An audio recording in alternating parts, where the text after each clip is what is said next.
Well, hello, everybody, and welcome back to another edition of Generational Sports. How's everybody doing? Hope everybody's doing well on this fine Monday, October 24th. That would be of 2022. It's exactly 7:03 p.m. right now, and we're here to bring you some entertainment because that's what we do. All right, here to talk about some sports. We're going to talk about some other things because me and Josh got a nerd out for a little bit, but I started off the show as I normally do because, well, I think it's just the kind of guy that I am. Josh, how you doing there, bud? I'm not gonna lie, it's been a rough week. I placed a $20 bet on a parlay Saturday night, and TCU went down 28-10, and I thought it was dead. Okay. So I cashed out for $6. $6. Okay. Because I mean, in hindsight, it's like why would I even do that? Why not let it ride? What am I gonna do with the $6? I just placed another parlay from Sunday and lost that too. No, that's a fair point. Rounds up. TCU did not allow Kansas State to score again. TCU won 31-28. Cavs blew out the Bulls. Clippers beat the Kings. And I missed out on $115 because I was like, yeah, I'll take the $6.62. Josh, here's my thought process on that, though. You know for a fact that if you didn't do that, one of those legs weren't hitting. You know it. He wouldn't come back. It's the way gambling is. The fact that people can be professional gamblers, you have to have something wrong with you mentally. We talk about that with the UFC and fighters. Like, why would you ever want to get punched in the face for a job? It's the same thing with gambling. I'm placing $10 bets and shitting bricks over the outcome of the game. People over here betting $50,000.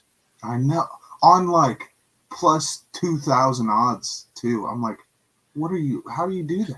Are you so confident? I mean, I guess at that point, if you can place a bet like that, you just have money to get rid of. Right. But I see people, bet, 150 grand on like a minus 800 odds. So yeah, it should happen. But what if it doesn't? And you're probably doing that to win like $20,000. Mm-hmm. This is not. Listen, risk and reward here. See, I thought about that too. Looking at it like looking at NBA player props, like John Morant to score 10 points is like minus 1,400. But what if he twists his ankle in the first 2 minutes? If I had like 100 grand in place on that to win, even just $4,000, it's $4,000 to watch Ja play for 10 points. Feels like it should hit, but that's just crazy that people actually do that. Simply could never be me. I mean, I also don't have that money at the moment, of course. I plan on being very wealthy. But yeah, I don't know. How are you doing, Connie? We're doing all right. Now, listen, wow, that was going to sound really bad if I said that. I think of a different word here so it doesn't sound weird. I have a surprise for Josh about a show that I started Game of Thrones officially. Okay. Like Game of Thrones or House of Dragons? No, Game of Thrones. Okay. Now, you may ask how far am I? First episode. Okay. They're long episodes. They're long. Winterfell, I believe that first episode of the series is about an hour and 10. Listen, which is no problem for me. I'm a big binge watcher. Now, my only problem is I have a strict schedule here, Josh. Mm-hmm. I wake up, Pat McAfee from 12 to 3. Absolutely. Michael K. show from 3 to 7. But, no more baseball season because the Yankees got eliminated. So I don't have to put myself through that anymore. So maybe, after 7 o'clock, and I don't go to bed until very late in the night. It might just be Game of Thrones from here on out. But I had about an hour. I've been like an hour and a half, basically, between classes on Mondays. So I was like, you know what? I kept putting it off. Let me watch the first episode. And I did. And that blonde is so sexy, it hurts me. What blonde? I can't remember her name. Is it? You finished the whole first episode? Yeah. So what? So she's the one that gets married off in it. To Aquaman. Oh, Daenerys? He's, yeah. I mean, Emilia Clarke. Yeah, she's bad. Big Amelia Clark guy. One of the biggest. You'll like some later episodes. I'll listen. I'm sure I will. Because I've seen some of the scenes you're talking about. Because, the internet's a lovely place. Right. But she's badass, too. She is bad. Wait, when she's... you're gonna get hooked on it, bro. Here's the thing, too. Like, I don't know if you... Actually, you didn't see my tweet. So I tweeted out that I started watching it. And Sven, a fellow Yankee fan, we've gone back and forth on Twitter a few times. We've done some things. He was like, "Oh, I wish I could go back and watch without knowing things, but like I'm sure that you know a lot of what happened because you're watching it now and whatever." Josh, I don't know anything. I literally don't know what happens. The only thing that I know that for sure happens is Arya killing the snow dude. I don't even know his name. When I first watched it too, I had so many things already spoiled for me, and even I was still shocked when I saw the things that were spoiled for me. That's how good it is. Like, that's the only thing that I really know is that Arya kills him because I watched the scene because everybody like freaked out about it when it came out. Mm-hmm. So I was like, I'm never going to watch this show anyway. It's too deep. So I watched it several times because it's a badass scene. I mean, she drops a knife, bank. Oh, that whole episode, The Long Night. Oh, so good. So good. See, and I don't know what happens in any of it. I don't know who's going to live. I don't know who's going to die right now. Besides that kid, push him right out of the window. Yeah. Oh, yeah. At the end of the first episode, push him right out of the window. We're killing kids in the first episode. I mean, when you get caught banging your sister, you probably all right. don't. See, that was his sister. I wasn't. Yeah. And listen, I know that there's a lot of incestual things going on. George R. R. Martin writes a damn good story, and he's for sure putting incest in there. That's one thing about George. Like I know that there's a lot of things going on because bro, even that scene with what did you say, Daenerys? Mm-hmm. Where her brother's like, I would let every man in his tribe fuck you if that meant I could get my throne back. All 40,000 of them and their horses. I looked at my screen. I was like, there's no way a man just said this. No, that's not even the word. I can't wait until you get deep into it. Getting the throne back. Oh, at 40,000 men and their horses. I looked at that screen. I was like, wow, that's a statement, brother. Speaking of Game of Thrones, House of Dragons finale was last night. Okay. Insane, man. Insane. Like and now we gotta wait 2 years for it because they haven't even started filming anything. See, that's why I'm honestly glad that I haven't watched any Game of Thrones until now. But you're gonna get through Game of Thrones so fast, and then you'll go to House of Dragons, and you'll be like, I gotta wait like a year. I gotta wait like 2 years. Still. I think it'll take me. Well, you see, here's the thing. At the moment, I'm not gonna binge watch it because I'm not deep into it yet, so I don't care enough to binge watch it. But once I start getting into it, I will binge watch it and just not watch anything else for an entire day, and I'll get through a season in a day. So it'll happen. Yeah, no, it will. See, that's how I feel about Euphoria. You ever watch Euphoria? Nah, I still haven't watched it yet. See, I might now though, because House of Dragons done, She-Hulk's done. How do you like the ending of She-Hulk?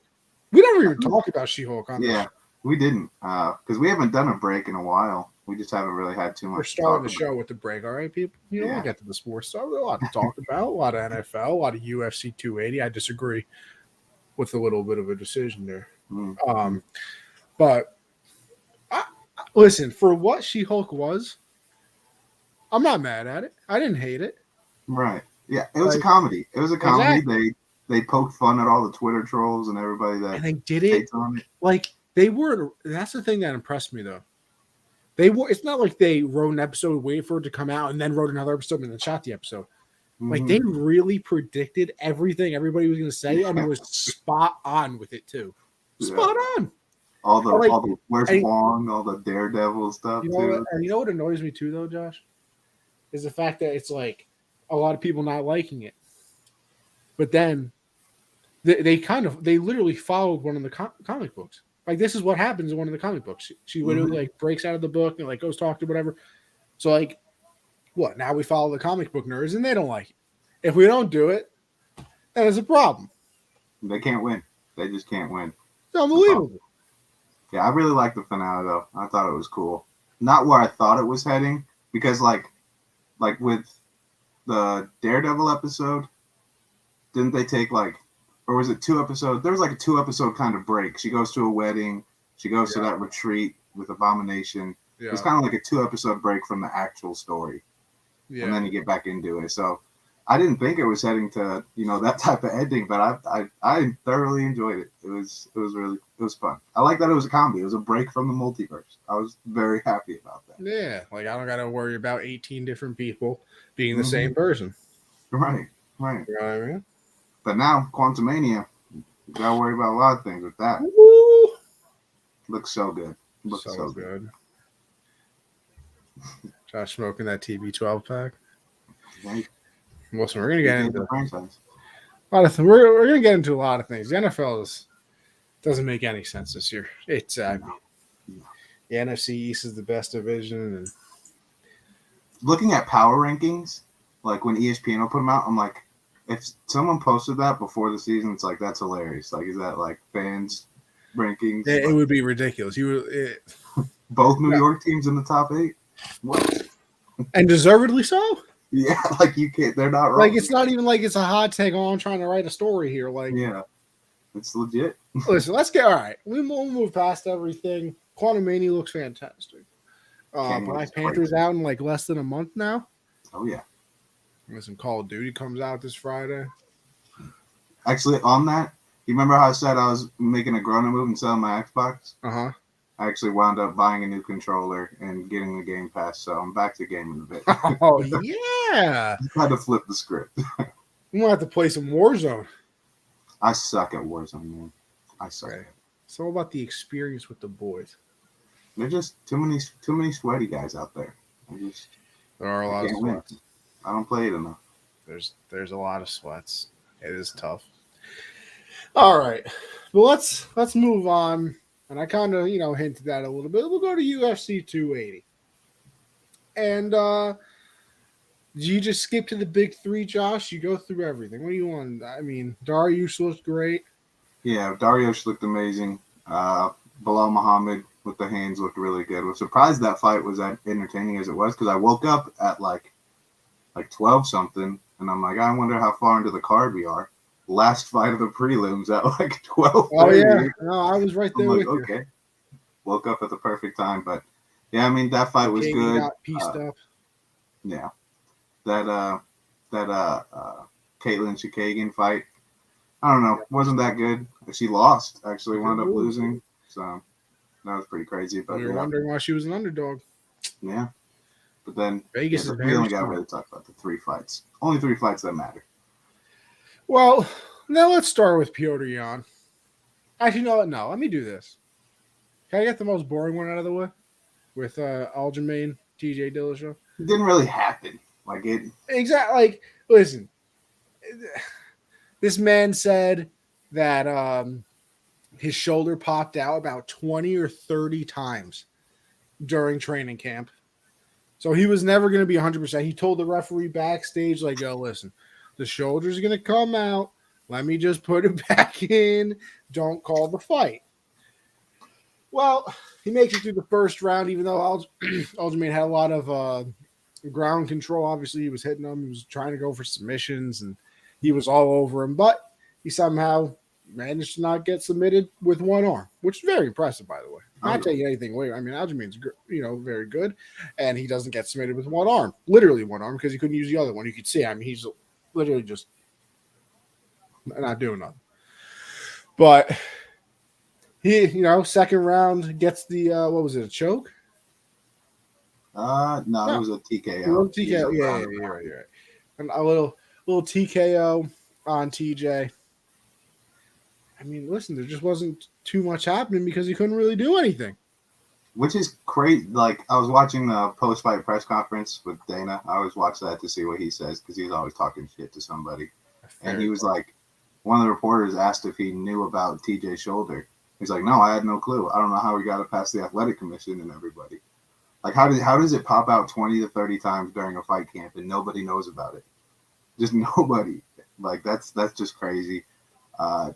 so we didn't really get to see what the fight would have been like because it was like the first 10 seconds in, there's a takedown and his shoulder goes out, and that's it basically. But I think Aljamain probably would have won either way. He looked very aggressive before the shoulder and got that takedown so easily on TJ. So I think Aljamain would have won. We probably won't ever know. I doubt there's a rematch for that. Yeah. TJ's going to have to earn his way back up there. And who knows, gets the title shot next. Could be O'Malley, could be some other people. But yeah, it was kind of disappointing, especially because, just this card in general, I feel like we've been waiting on it so long that it was kind of underwhelming. Also, the fact that you're watching it middle of the day when you'd rather. That's what I like. I did not realize that the card started in the middle of the day until Saturday. I really didn't. I didn't either. I kept looking, and it kept saying main card 2:00, and I was like, it's like somebody. I can't believe they're letting this pass on ESPN. Like somebody really screwed it up. And I'm like, yeah, I know it's Abu Dhabi and all that, but there's no way that they're going to start a card like this at 2 p.m. And like you said, I wake up, it's 12 o'clock or whatever, and we're already into the main card. I was like, what's going on? Yeah, it was kind of crazy. It was very, very weird. Very weird. I don't like it. I get Abu Dhabi was clutch for the UFC when COVID hit. Gave them the only chance they had to continue having fights. But is that where Fight Island was? Yeah. So give them. They can have pay-per-views here and there. Give them the Nate Diaz and Khamzat pay-per-views. But that's what I'm saying. It's not the biggest fight of the year. We're talking 2 title fights. A contender fight. Everybody's ranked in the prelims. Let's head to Vegas.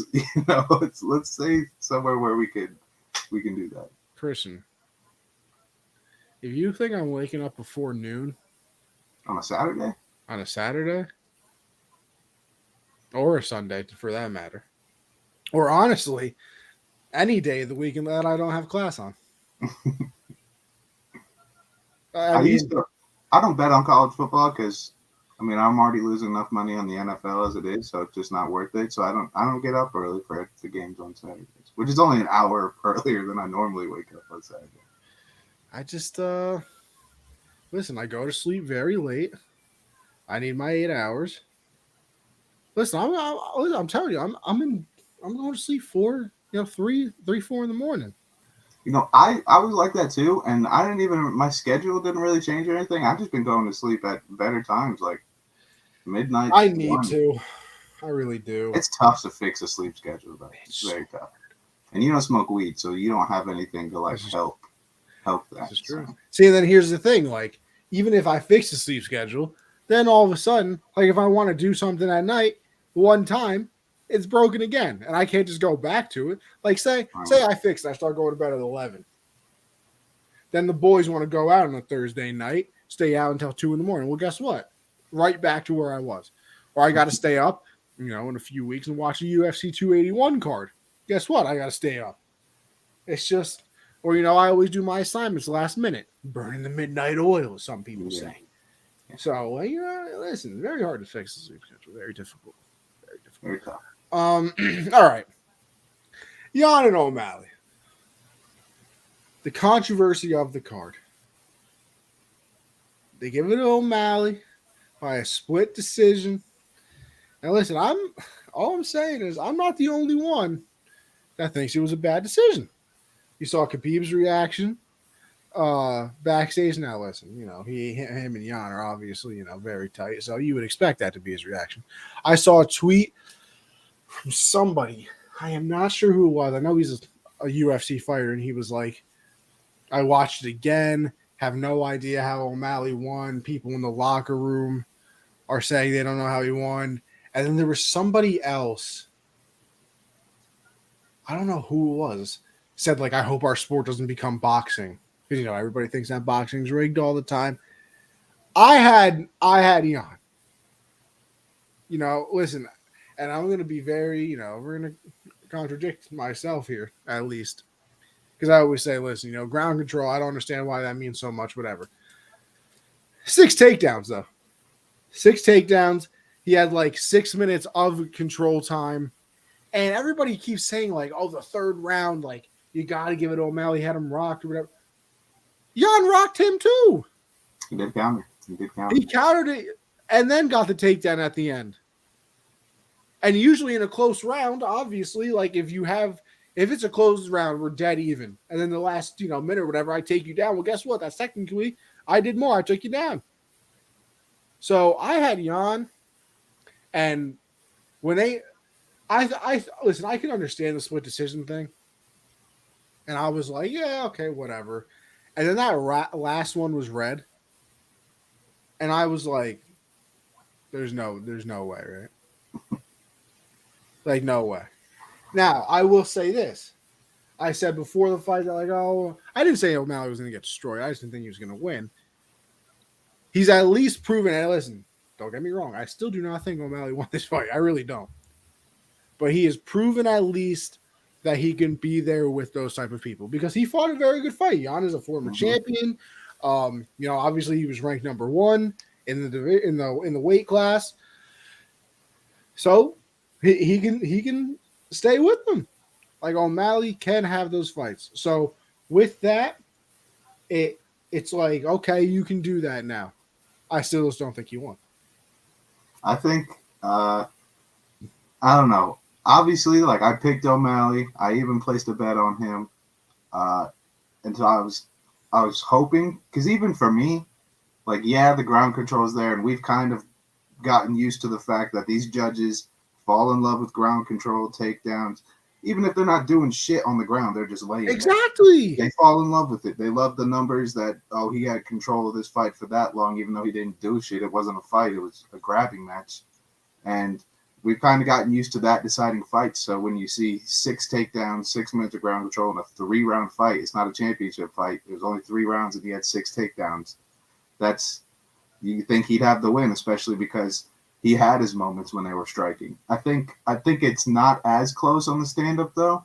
I think, yes, Jan countered most of the time when O'Malley would get big hits. Like when he cracked him even, Jan came back with a nasty left hook. And there were a lot of moments like that. I just thought O'Malley had a lot more combinations that all 4 or 5 strikes would hit. I thought he clearly won the stand-up. And then you go to the ground, 6 takedowns, 6 minutes, but he didn't do shit. He didn't do shit there. So it was kind of finally like the first time ever that I've seen that it was like, okay, he didn't do anything with the ground control. Like O'Malley won the stand-up. O'Malley had some really nice moves on the ground too. He rolled out of a couple takedowns before Jan could get in good position. So, I mean, I think I think Jan won. Like, I would give it to Jan. I gave him the first and third. You're giving O'Malley first? No. Jan the first and third. I don't know. I think the first is up for grabs. I think Sean definitely got the second because that's when I think he cracked him in that one. And then the third, for me, came down to like literally like the last 10 seconds. But when O'Malley got taken to the ground, that's exactly what that was the fight. That was like in my head. I was like, oh, that's the fight right there. Like Jan just won it because of that takedown at the end.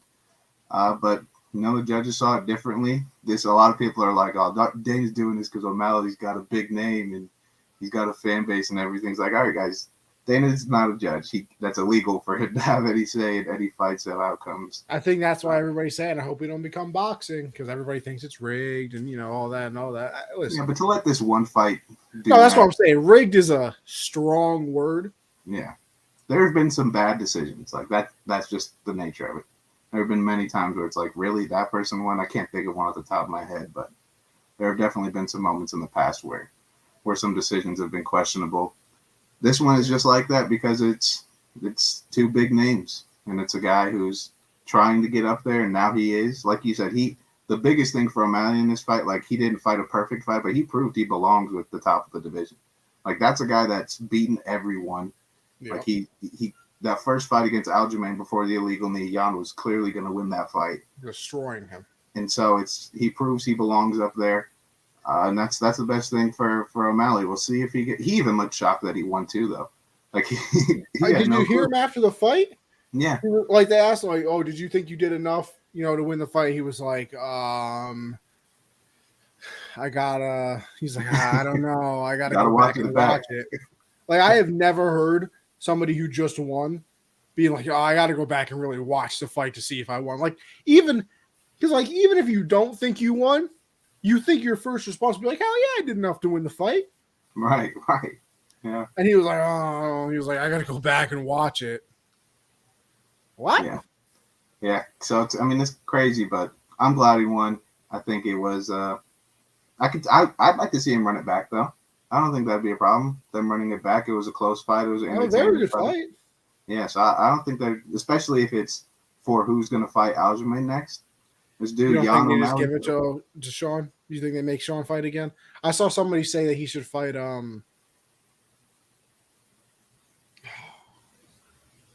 Cheeto. I could see that happening. Cheeto O'Malley too, because that's the big, thing on his record so far is that loss to Cheeto. He's undefeated outside of that fight in the disqualification, obviously. But yeah, I could see that happening because Cheeto could be up there. But it's really it's a weird spot for Jan now. Like, that man was dominating the division for a long time, loses the belt, and then this questionable decision. Like, where do they go with him? He's obviously going to still be a contender, but this isn't. Now he's got to fight more to get a title shot. He's probably he probably drops down to, what would you say, like a 5?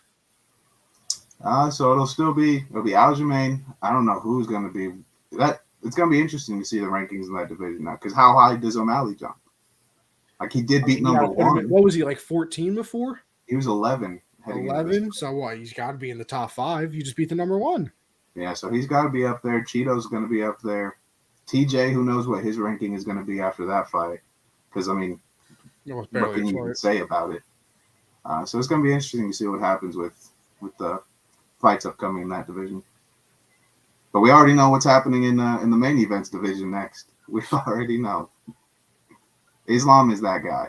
Like, he is very good. It was hard to tell before this fight because his very last fight was against Bobby Green. Bobby Green got cut by the UFC this past week. So he's not even a fighter anymore. And he got a title shot off of that. Oliveira looked like Oliveira. He came in strong. He was pushing pressure, but Islam countered him very early with a nice left and was just not letting him do what he normally does on the ground. Even when we see the classic, oh crap, Oliveira's hurt. He just got knocked down. Yep. And just let him come at you. And Islam said, no, I'm going at you. I'm jumping on top of you. Gets the arm triangle, and that's all she wrote. I mean, he's just so fluid in his movements. Like, you just can't win against him on the ground. It was very impressive by Islam. What is next? Oliveira versus, it's Islam versus Volkanovski. That's what we get next.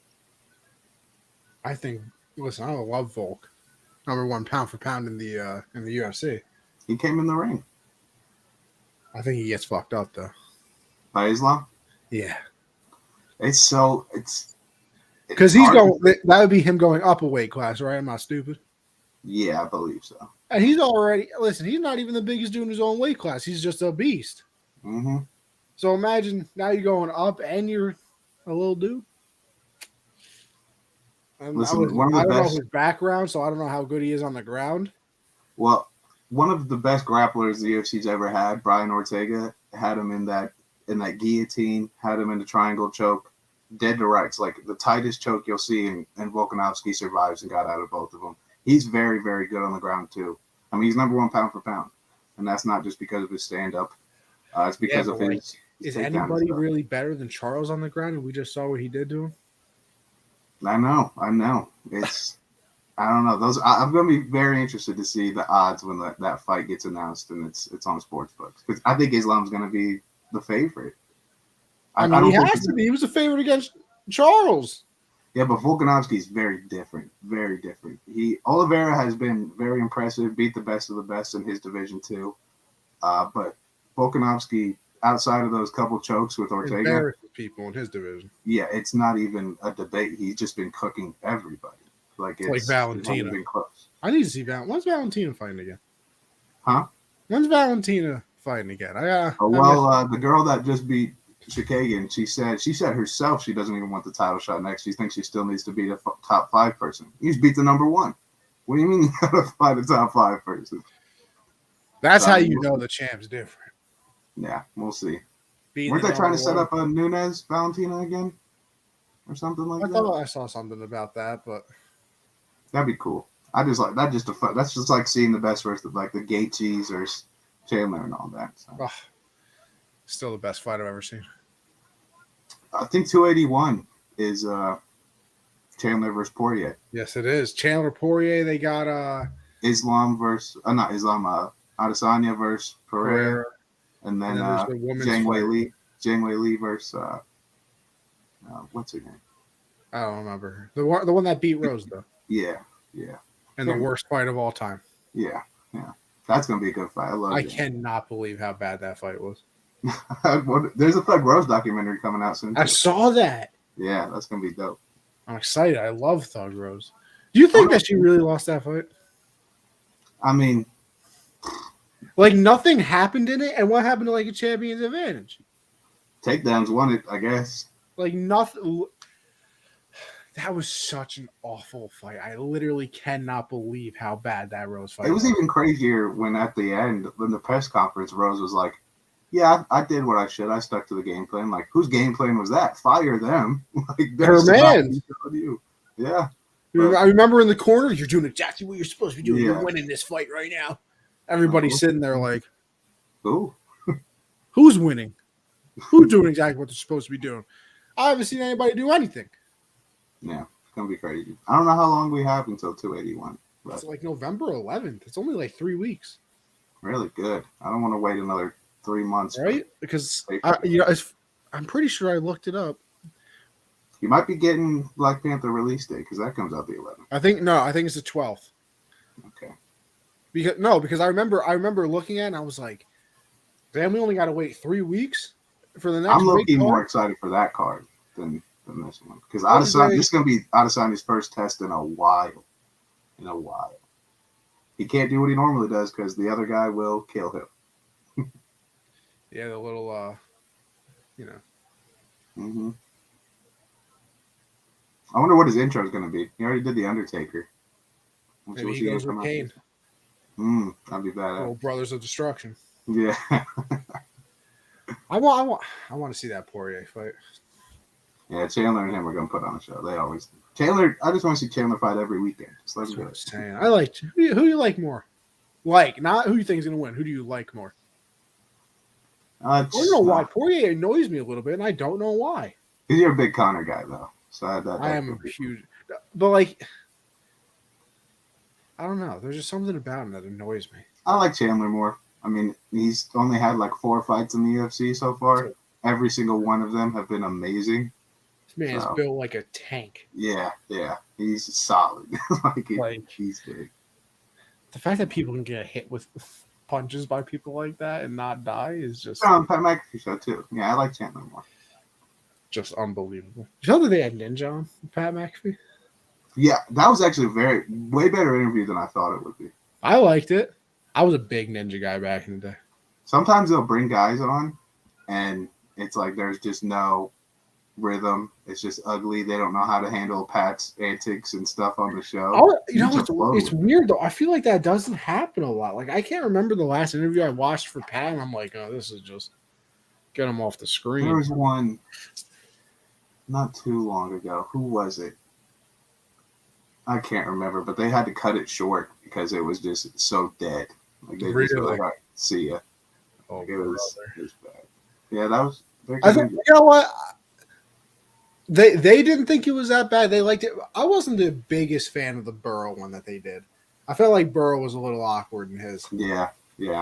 And that one was cut short too, I think, because he had to leave or something. So like he was just like, yeah, like cool. And they're sitting there like, you're the coolest dude I've ever seen. And he's just like, oh yeah.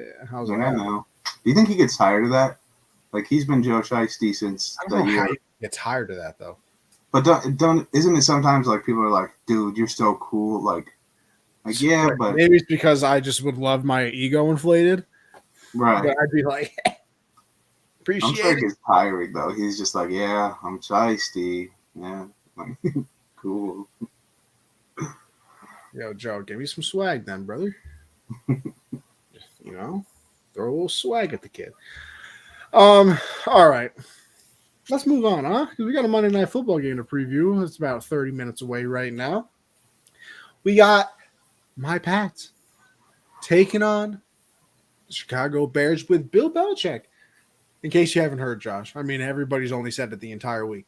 Has the opportunity to pass George House, second most winningest coach in NFL history. I believe it's just the regular season, because I would assume if you put the postseason in there, he's got already have the record. Now, Don Shula might still have him, even including postseason. Well, I think this is for 3. I think the record's 347 for Shula. I think this would be his 300, like 24th, something like that. Imagine not getting it against the Bears, though. Yeah, that'd be something. That'd be crazy. That's kind of cool though that he is going to do it because they're going to win this game. I mean, let's be honest. They don't Mac going to the bench. Well, listen, let's get into that because Mac Jones is going to be the starter of this game. And listen, we kind of talked about it when the whole Jimmy G and Trey Lance thing was going on. Obviously, before Trey suffered that terrible injury. Prayers up. Listen, I'll be real with you. If it's like a 3-0 game at halftime, there's gonna be a lot of Bailey Zappi chats. Yeah. Listen, there will be no loss to the Jets next week. Yeah, you're lucky Brees is gone. And Elijah Vera Tucker. Yeah, you're lucky they're falling off right now. I don't need luck. Never needed it. 6 Super Bowls. But yeah, listen. What? Spoiled. I know, right? If I'm telling you, if it's like a 3-0 game, Mac threw an interception, oh my God, that stadium's gonna be chanting for Zappy.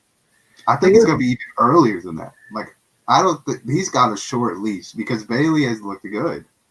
Like, I don't think it's gonna be not for him to get benched, but for the stadium to turn on him. And okay. I thought you meant to get benched. No, listen, for the stadium, I'll be real with you, Josh. If he goes 3 and out in the first drive, they might chant it. I'm not lying.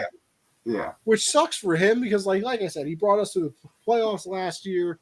And I went through it last week. Like they played good teams early in the season that Mac was losing to, and then Bailey comes in and, I mean, honestly, didn't really play anybody. So, I mean, if he throws an early interception though, and it's just not looking good on offense, it really is possible. Because that's the thing. Like, the best part about Mac last season was the fact that he did not make mistakes, right? Mm-hmm. He didn't do anything special. He threw for over 300 yards like 3 times. He doesn't have the biggest arm, obviously. He's just very accurate, and he didn't make mistakes. Like, he was pro-ready. That's what everybody says. Pro-ready. Coming from Alabama, pro-ready. And he didn't make the mistakes. And then early in this season, it was like red zone interception. Deep ball down the field, just throwing it up there to Devontae Parker. Interception. And it was like, okay, Mac, we are not good enough of a team to win some games as it is. With you turning the ball over, there is literally a 0% chance. And I'm hoping. Where Christian go to college? I think he went to. I feel like I know this. And so isn't that in the same division? What division is that? I can't remember where he went to college. Or conference, not division. But I swear I know. He's gonna say it. I'm gonna remember. But yeah. I mean, listen. I expect the Patriots to win by a landslide. By the way. Really? Oh yeah. Houston Baptist, huh? Then Western Kentucky. Okay. Why aren't you in the NFL? What happened, Christian? I went to Southeastern Louisiana. Okay. Oh, yeah. Wait, I forgot you said you hated your coach. He took all the love away from the game. Tragedy. Yeah, absolute tough. Tragedy. I've been there, man. It's tough. Should have beat him up instead. For real. I mean, hey, a little dark alley. Who's going to know? On the practice field, bro. On the practice field. Who's gonna know? You know, watch too much Sopranos. A little dark alley, a little baseball bat. Okay. Some gabagool afterwards. Yeah, you know, a little gabagool, a little fresh mozzarella. Rob Alford, our alum, picked 6 Brady in the Super Bowl. Is that the Falcons? That was the Falcons Super Bowl. Okay. Because I think that's the only one Brady ever threw. I believe, at least. Robert Alford did play for the Falcons. So well, that would be the one then. Yeah, listen, Pats are going to win probably by 20. Justin Fields can't throw the ball. I don't know if that's because he can't or because they just don't let him. But they're going to shut the run game down because that's kind of what the Bears like to do. At least that's what I'm very much hoping. So I'm up by about 6 points in my fantasy league. I beat Perry this week, and Josh Jacobs was still on my bench. That's crazy. But I'm up about 6 points in my fantasy league, and he has David Montgomery left to play. Better hope Khalil Herbert, is he healthy? Well, you see, here's what I'm thinking. He needs about 60 yards to pass me. So I'm hoping.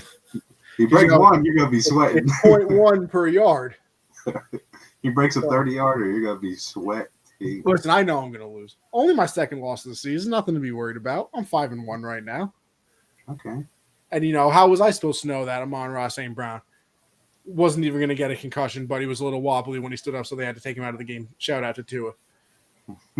How was I supposed to know that this man, Darren Waller, was questionable all week, looked like he was going to play, and then he doesn't play at the last minute, had to put in Robert Tonyan, and he didn't do a damn thing.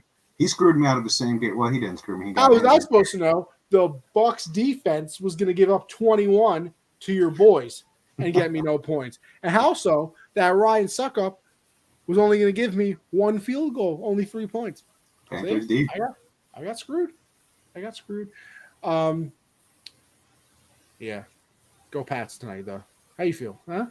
You putting a rack down on the Pats? Hell no. On this game? Hell no. I think it's going to be low scoring. I do think we're going to see Bailey Zappi at some point in the game. I just feel like that's where it's huh? I do. Not just because, like, Mac. You're calling for the end of the Mac attack? No more mac and cheese? No, he'll probably end up in Indianapolis next season. Because that's just what I can't wait to talk about that. Yeah, but I think not even just because Mac's going to be playing bad, just the offense is – the Bears' defense is solid. Like, they're not terrible defensively. So I think it's going to be tough for them to move the ball. They're going to be like, hey, Bailey's moved the ball last 2 weeks, but to, like, what your point, they played the Lions. Well, it's a different offense, though. I will say that. From when Mac was playing to Zappi, now back to Mac. Like, I finally think they realize, oh, look, we are a very good power run team. We should probably stop changing that and just run it down people's throats because is pretty good at this stuff. Yeah. And, like, in the beginning of the season, they were like, oh, we're switching to a zone blocking scheme and we're doing all this thing. Like, no, stop it. Be yourself. I think it's going to be a close game, though. I actually think it's going to be close. I'm seeing a lot of predictions. Josh, how many will score? I'll go like 21-14, 21-17. Nah, I think the Bears will get a couple touchdowns tonight.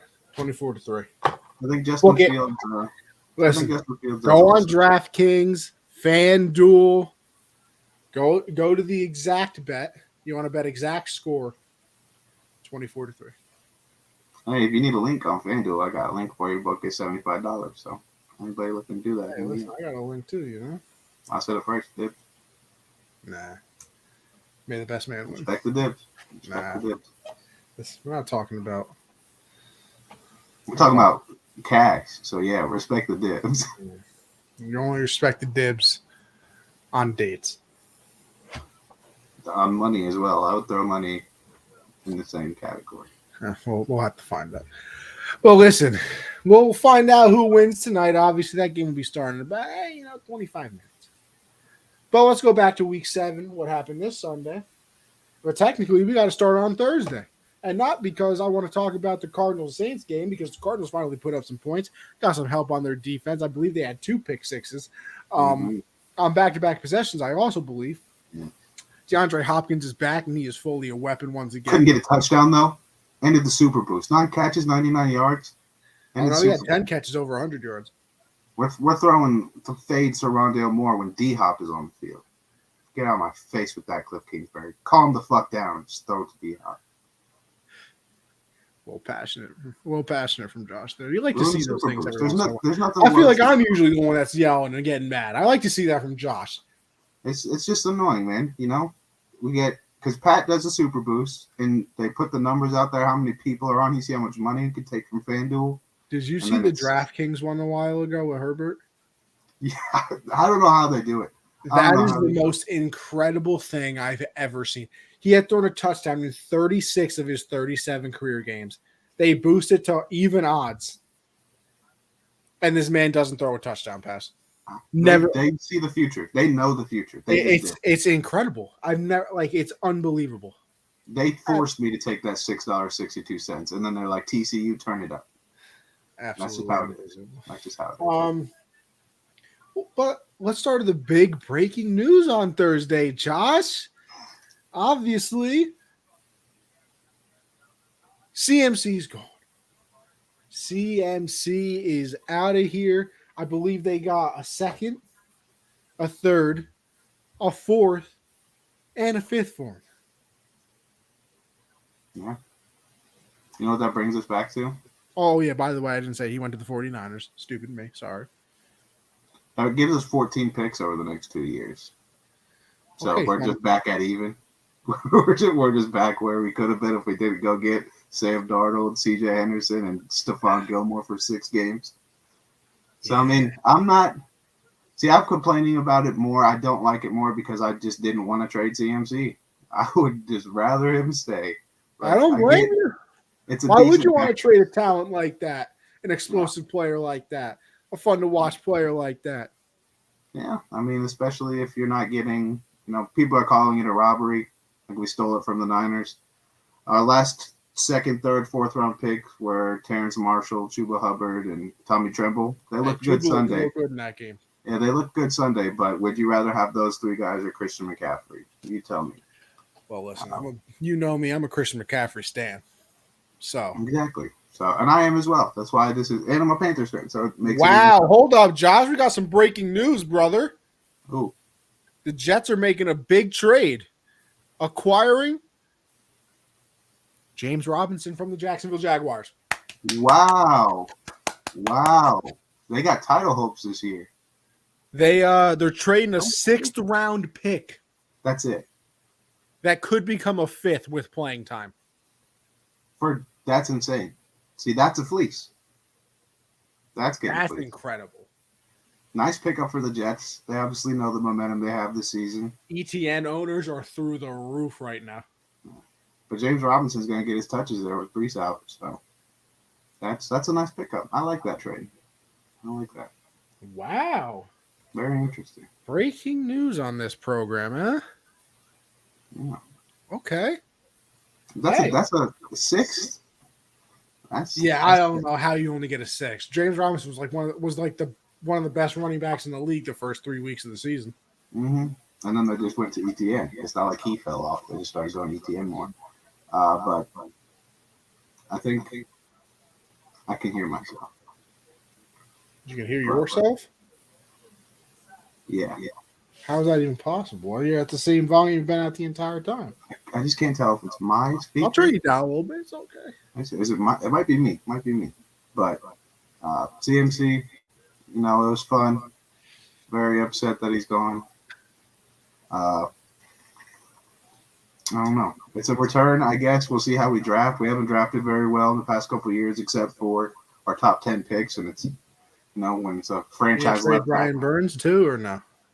Well, we turned down 2 firsts for him already. So let me tell you something though. I saw the Eagles being one of the teams that was interested. You're telling me if the Eagles said you can have our pick and the Saints pick, you wouldn't do it? That's what I was thinking. Like when I saw the Eagles were a team that was interested, I was like, throw in that Saints pick and we could start talking. But Saints? All right. What if I gave you the Saints, a 2nd and a 4th instead of 2 1s? Because Saints pick that's the top 5 pick right now. Yeah. And they lost again this week, obviously, so it stayed there. It's not like Um, no, I don't. Can we not trade anybody else? Can we just we just I mean, beat hey, the they Bucks? already said no to one, so they do think he is a cornerstone of the defense, which is fair. I mean, he's very good, obviously, Mm-hmm. but I mean, yeah, you need pass rushers, man. So you Yeah, might as but well keep them. I already got to watch the Thunder rebuild for the next 4 or 5 years. I'd like to have one of my teams. Hey, you got the Mariners. I'm not even a baseball fan, really, though. So, I mean, it's like I was rooting for them. I'm a Cubs fan more than a Mariners fan. Oof, Cubs are in a rough So, spot. yeah, so I'd like to have one team that I'm like, hey, we get a little thing here, we get a quarterback, we might be a playoff team. I'd rather not just be full rebuild everywhere. But we could be heading that direction. Who knows? Well, what if you trade Burns for that top 5 pick? You get the first overall pick. You pick Will Anderson. You take the Saints pick. You get Bryce Young. Hey, I'm not mad at it. That would be that. Now you're talking about the finesse of the year. Yeah, that'd be nice, but you know, who knows? Maybe Scott Fitter and whoever our next coach is loves Will Levi more. You know, maybe they just really like that Kentucky blue blood. So I don't know. I'm just not getting my hopes up for what people are calling a fleece of a package. We miss all the draft picks. Who cares? I'm very excited to see CMC with the Niners. I mean, obviously he made his debut this week. Only had a few nice plays, carries. but I mean, the dump offs with Jimmy G should be very good because Jimmy G's just not very good. The RPOs with him and Debo, a thing of beauty. Put Debo and CMC in the backfield at the same time. Give Debo a direct snap. Let's run a read option with Debo and CMC. Oh, that'd be beautiful. When Trey Lance comes back, just triple options all day. Let's just run. I don't know if Trent Williams is back yet either. He played this week. He did play. I mean, this man is going to be giving McCaffrey some big holes to run through. I knew he played because there was like a cool stat like how few penalties he has. He had a legal formation because he was like half a step back, and they said something about how few penalties he had in his career. Like that's crazy. It's wow. Peyton and Eli got Obama. I'm missing that. Damn. No. He's not on yet. No, not even on yet. I do think he's the first guest though, and we're not even. Yeah, I'm gonna miss Obama. I'll find him on YouTube. Not even halfway. Josh, I also skipped over the NBA. Oh, you did. You completely did. Well, listen, I'll give you my quick first week thoughts. Then we'll go back to the NFL. Because I'm not going to lie. I didn't even watch a game. Not a single game that I watched. I watched a lot of games. I could. All I know is the Lakers suck. Yeah, they're bad. I think. What are they shooting? Like 15 of 50 from 3-point. And I don't even know if the quote is real because there's so many fake quotes out these days. They're like they're literally they can't shoot a penny into the ocean. They're literally like 20 of one something.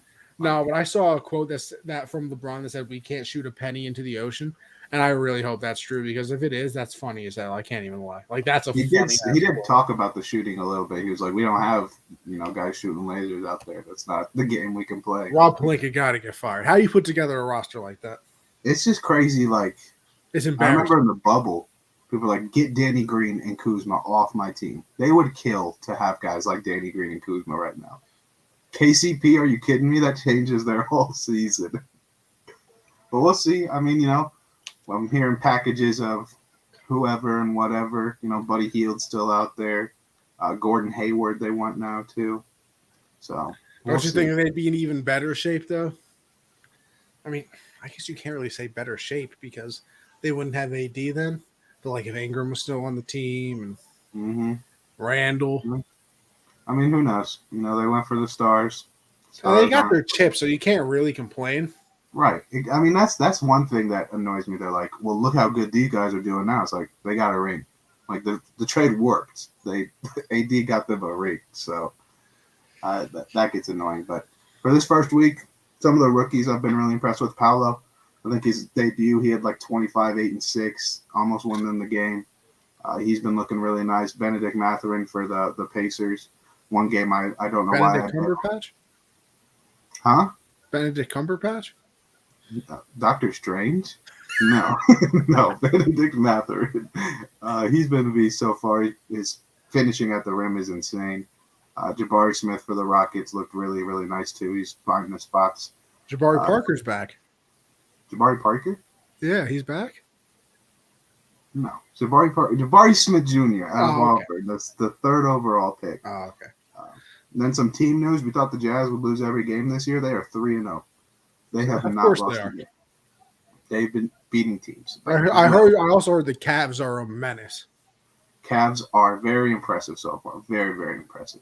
Donovan Mitchell looks like he's already finding his groove there too. Portland also very, very impressive. They're undefeated too. Dame's looking like Dame again. The Jeremy Grant edition is looking beautiful. Another team that's really bad, Philly. I guess we have Joel Embiid who just won the scoring title, but we got James Harden. So let's just dribble like we're in Houston again. Yes. So they're not looking very good. Karl Anthony Towns, question marks were, can he play perimeter defense well with Gobert there? The answer so far is no. He cannot. He has not played well on perimeter defense. Lots of wide open threes over there. He just does not look good. Nuggets, slow start, but, Jamal Murray and Michael Porter Jr. coming back from injuries. It's going to be slow for them, but Jokic looks good. But other than that, the Spurs don't suck either. The Thunder, great at covering. But how are we doing so far, Josh? We're doing good. Shea's looking amazing. He just doesn't seem to miss in the paint. Giddey's doing what Giddey does, just putting up stats in every category. Our 12th overall pick, Jalen Williams, he got a fractured orbital bone though, so he's out for. Some would say. Yeah, he's gonna wear a mask, but I think he'll be back this week sometime. Darius Bazley and Poku. I said it when I said predictions for this season. I was like, they're gonna have to start playing. Poku kind of playing a little bit. Darius Bazley not even really getting minutes out there, which is not what you love to see. Jeremiah Robinson Earl, I feel like he's not going to be on the team too long because as a stretch big, he is playing really well. I feel like somebody's going to come after him and trade for him. We're going to lose the Monday night game. Everybody on their game picks has the Patriots. Tough one. That's not good. That's not good. Yeah, I think Shea's going to make the All-Star team this year. I truly do. We said that's what we wanted, right? Little steps from. You're not going to win anything. So when you have a season like that, you just want to see steps from people. Mm-hmm. It's like, you go to the NFL. Like, I guess we can't really say that because now the Jets are 5-2. But we didn't expect that. Oh, look at this. The boys are back. Tyrell. Hey. We never go anywhere. Well, I was kind of gone last week. But just couldn't see that mug of yours. Couldn't see. Well, yeah, whatever. Tyrell, how your Nets doing, bud? Huh? Nets are not good either. They're not good either. I saw the first game of the year that they had about 2 second chance points, and the Pelicans had 36. Not what you want. You know what? One thing I have committed myself to do, though, also, Ben Simmons to score 10 points is plus 200 every game. I don't know if it's hit yet. I've only bet it twice. First game of the season, he had more. He fouled out. Had more fouls than points, right? Yeah, he only attempted 3 shots the last game too. So, but I'm gonna keep betting that plus 200. Give me 10 points, Ben. Come on, what are you doing? I'm a believer that it'll all work. KD and Kyrie, yeah, I believe in that. KD, Kyrie for the scoring. Put Ben on the best offensive player. When Seth Curry gets back too, you get that shooting and Joe Harris just came back, right? Yeah. So once they get everyone, once we get a real center, not Claxton. Yeah, Claxton a little twig out there. Yeah, not listen, you need a center nuts? Gotcha. I'm only 6'2". Stretch big too. I'm real scrappy. Real scrappy. Elbows. Yeah, elbows. A little knee to the back of the leg, a little dead leg. I'm scrappy. What can I say? All right, let's go back to the NFL though. We talked about CMC. He's on the Niners. Very excited for that. Josh is very sad about that. But looks ugly in that 23 in red too. Looks ugly. I wish he could wear 22, but Jeff Wilson's there. Which, all right, one more thing on that because it annoys me. I understand you have a package of plays for him. There was a play late in that game where Jeff Wilson ran a wheel route up the sideline and he was on Frank Clark. And obviously when you call the play, you don't know that Frank Clark's going to be the one guarding the running back. But I kept hearing they're going to have a certain amount of plays for him because the offense is very complex. Running a wheel route is not complex. You run out, you go out and you run up the sideline. I could do that. Now, listen, my fat self would get about 5 yards down the field, not catch the ball, be winded. But if it's a simple play like that, why wouldn't you have McCaffrey on the field instead of Jeff Wilson Jr.? I feel like I understand if it was like, oh, we're doing a double reverse. You got to throw it back to Jimmy, then go out, and you got to run 2 different routes at the same time. All right, yeah, maybe somebody who's been there for a while deserves to have that play. But you're running a wheel route. Why wouldn't you have your best players on the field? McCaffrey can't run a wheel route? I also don't think it's too hard. Like, for receivers, I understand more of, like, we got to get them a couple weeks. But for a running back, it's, hey, listen, you're running like between Jimmy the can't just center tell and the him. right guard. Run. Yeah. Like, Jimmy can't just tell him. CMC knows how offenses are run. Like, you can't just tell him. Like, hey, run a wheel route. You got a D end on you. Like, okay, yeah, I'll do that. I don't know. It doesn't, like you said, it's a running back. I understand, like, maybe if it's pass protection, you don't want him in there because, like, maybe this guard is actually going here, and then you got to come over. Right. But, like, you could be that's my thing. You could be in the huddle and tell him what to do. Exactly. Like, all right, yeah, maybe you don't know the play name. Oh, yeah, we're calling, banana your mother. That's the play call. And you could literally go in the huddle and be like, hey, listen, Jimmy. Or not Jimmy. Hey, listen, CMC. Yeah. The play's banana your mom. Don't worry about the name. You're running between the right tackle and the right guard, brother. Don't worry about anything else. I'm handing the ball off to you. How difficult? Even on the sideline, he could just stand next to Shanahan, and Shanahan could just tell him what to do or something. Like, how difficult is that? Yeah, I don't know. A little confuzzled there, but I'm not an NFL head coach. But then again, hey, Shanahan and the 49ers got blasted, lost by about 25 points. So maybe I should be. Just saying. I played Madden. I was very good at it. Listen, we've had some shocking news today. James Robinson going over to the Jets. CMC, that wasn't today, but last week that was very shocking. More shocking news today. Matt Ryan benched. You're terrible. Sit on the bench. Sam Ehlinger is now the quarterback for the Colts. Now, I originally saw this tweet, and I wasn't really paying attention. And I thought, oh, yeah. Because the first thing I saw was that he has a grade 2 shoulder sprain. And I was like, oh, okay. So, they're going to have Ehlinger be the quarterback for a game until Matt Ryan comes back. Then I keep looking at some tweets, and it doesn't matter about the injury. Ehlinger is the quarterback for the rest of the season. The rest of the season? That's wild. I did not listen. Clearly, my hot take of Matt Ryan having one of his best career years that I said on the hard count when we were doing our preview of the season, I was wrong. I can't be right all the time. I wish I could be. I'd make a lot of money. But this man really got benched the rest of the season. Now, I wonder how true that is, because, like, what if Sam Ehlinger goes out there and turns into, who was that, Bill? Nate Peterman? They got Nick Foles. He's on that team. Yeah, he's back up right now. I did not even know this. Yeah, they traded for him. That's wild. That is, listen, that is the right choice, though, because, first of all, Matt Ryan's looked awful. Awful. But here's my other thing. By the way, Josh, you know who the running back is by any chance? Jonathan Taylor? Okay, correct. Now, was he out the last couple of weeks? Yes. But you know they passed the ball 67% of the time? Yeah. Second in the league. Number 2. They have to. You know they run the league. They run the ball the second least in the league. Now they don't want to pay Jonathan Taylor. Wait, I'm not a rocket scientist, but you have Jonathan Taylor. So, like you said, unless they just don't want to pay him and they don't want him to have a good season, very confused. That's exactly what it is.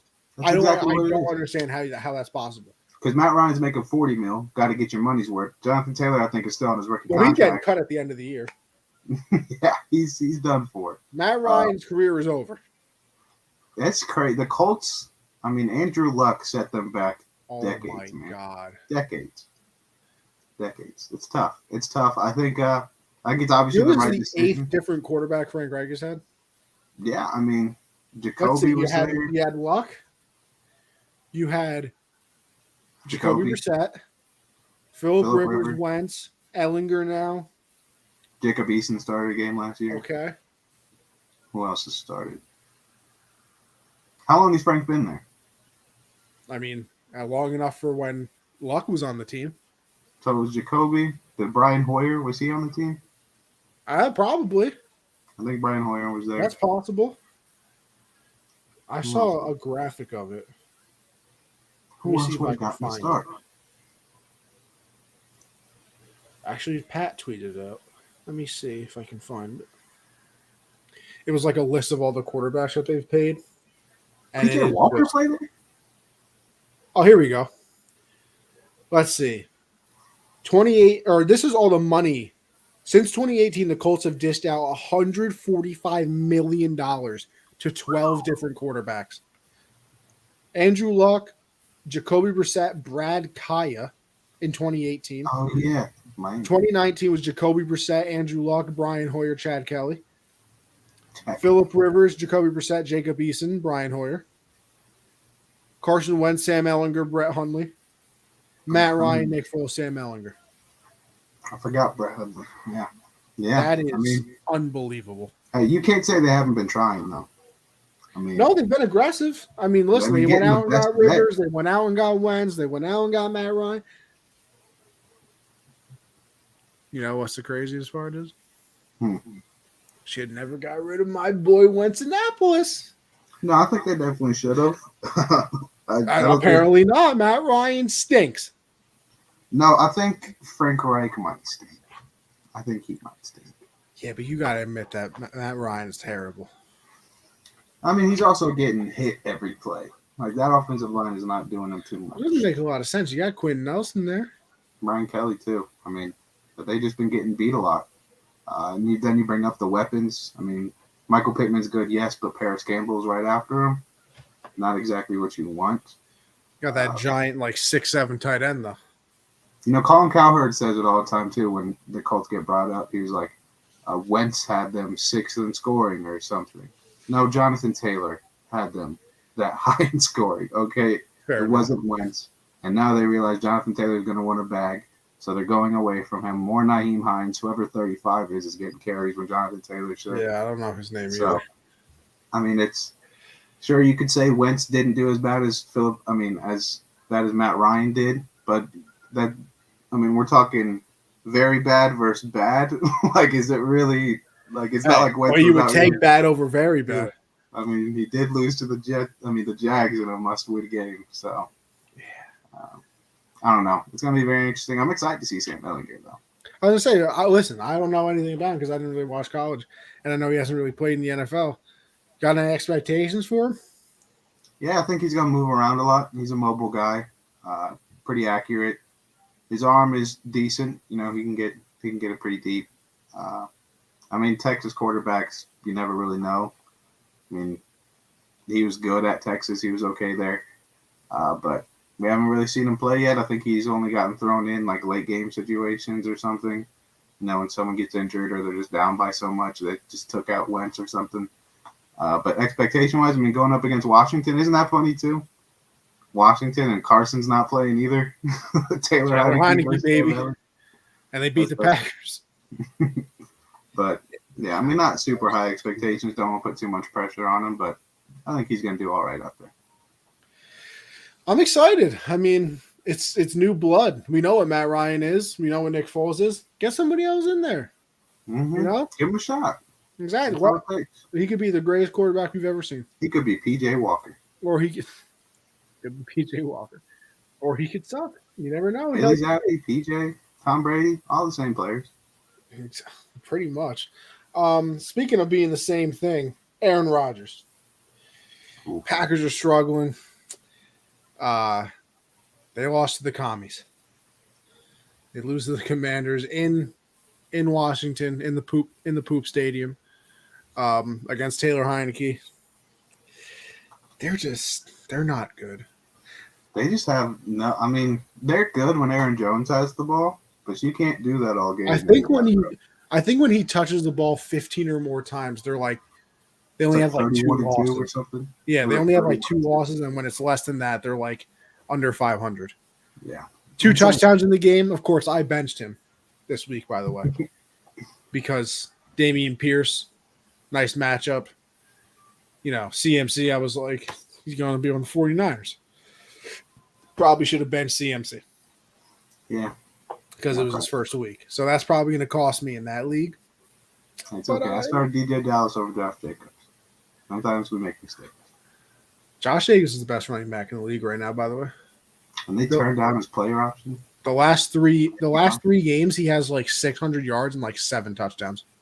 Yeah, no, he's a dog. He's gonna get a bag this offseason from somebody. I don't know if he's gonna be begging. Hey, listen, this man was really playing in the Hall of Fame game. I know, insane.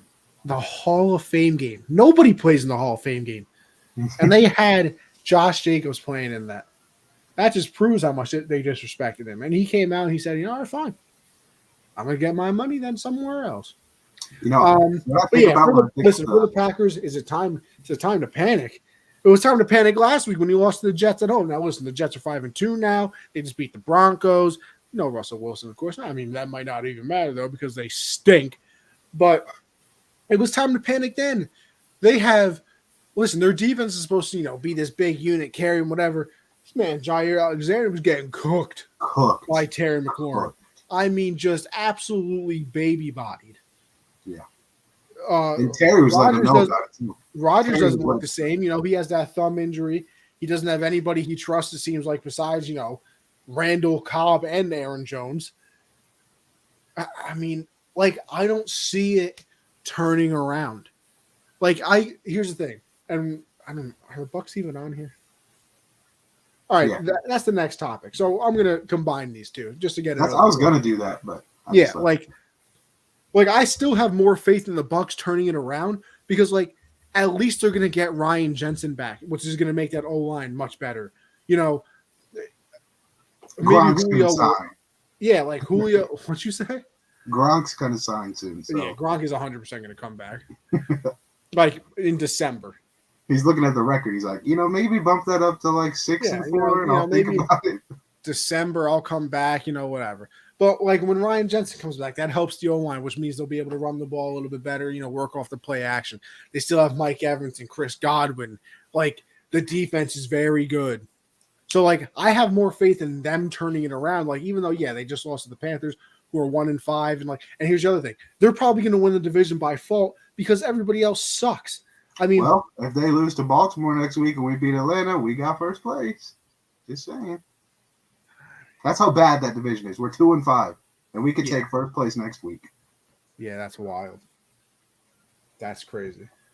But still, at the end of the day, I have more faith because, here's the other thing too. Everybody's talking about, oh, Brady's terrible, Brady's bad, this and that. I think he has 8 touchdowns and 1 interception. He had thrown a touchdown pass in every single game besides the one this week against the Panthers. Is it the Brady we saw last year and the year before in the Bucs? Obviously not. But it's he doesn't look as bad as I think everybody thinks it's Aaron Rodgers just does not look good.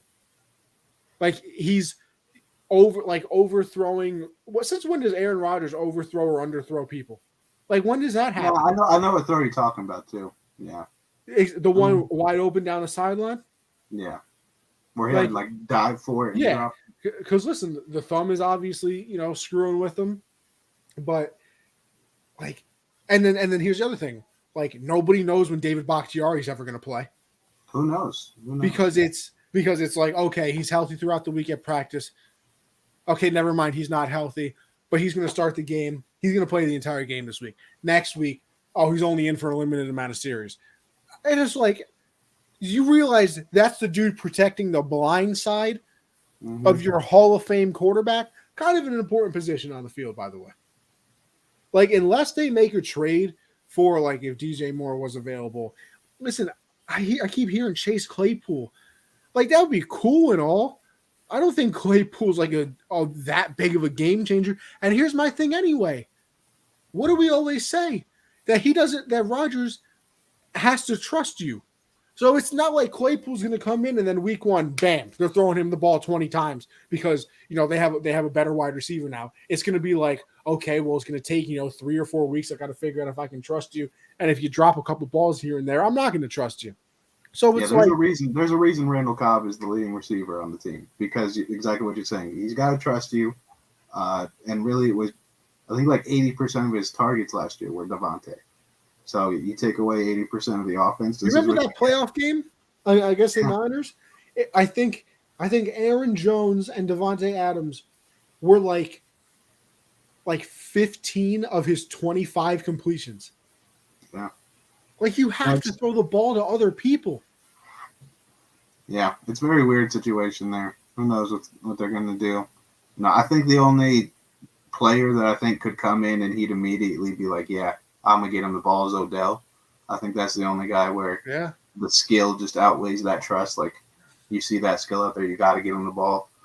But, I mean, I don't know. Maybe just start putting Aaron Jones at receiver. You know, maybe just try that. He's got hands. Something like that. I don't really know. Call Jordy Nelson. See what he's doing. Maybe, you know, I don't know. Greg Jennings, he still got legs. Shorty team on his back, though. That would be quite the time in life. Yeah, but I think they're dead, too. Especially with the Vikings, how well they're playing. Yeah, so. And you drop these 2 games. It's going to be very tough for them. For the Bucks, I don't know.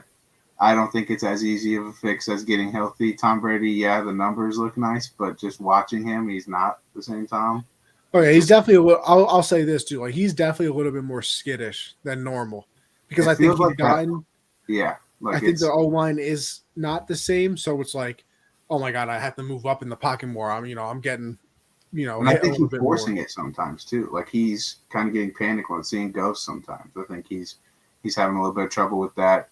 The receivers and him just don't seem like they're on the same page at all. I thought the Russell Gage pickup would help a lot with the injuries they always have at receiver, but he hasn't really been a guy for them at all. Leonard Fournette has kind of fallen off since that first couple of weeks. He was really good. I mean, the offense just doesn't look that bad. And I mean, the defense is always going to be good. The defense is stacked. You can rely on them to win you games. But you got to be able to put the ball in the end zone. I mean, their red zone offense just sucks. They cannot score. That's where Gronk normally came in, and now they just have no answer for a replacement there. Obviously, I do think they're in a better position than the Packers because the Bucks are going to win the division. Everyone else in the division sucks. So even if the Bucks only squeeze out 6, 7, 8 wins, that's enough to win the division. So they'll be in the playoffs.